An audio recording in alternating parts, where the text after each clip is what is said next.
ஓர் ஆயிரம் காலம் இந்த உள்ளம் ஒன்றாக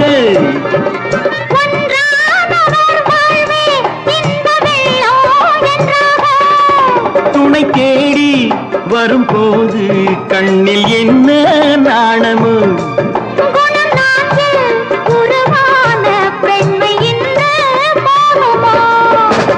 திருநாள் வரும் அதோ பார்